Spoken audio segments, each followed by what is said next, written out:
लोकांना वाईट वाटतंय, पण बसलेली माणसं बारीक आहे का? ज्ञानेश्वरी वाचणारा नाही. महाराज मंडळी नीट आहे का? ज्ञानेश्वरी वाचणारा नाही. ज्ञानेश्वरीचं पान सुद्धा जोरात उचकून आहे,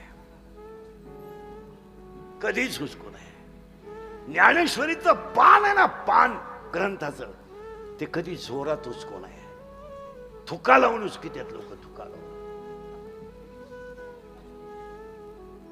थुका उचकून आहे. याचं कारण माहिती का तुम्हाला काय? ज्ञानेश्वरीचं पान कोरात सुद्धा उचकून आहे का? ज्ञानेश्वरी इतका कोवळा ग्रंथ ह्या जगात दुसरा नाहीच.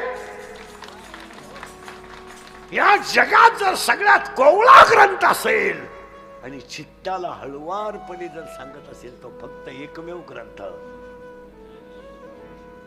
एवढा ग्रंथ मवाळ आहे बरं, इतका कोवळा ग्रंथ आहे तो, इतका कोवळा की त्या ग्रंथाच्या कोवळेपणाला सीमाच नाही.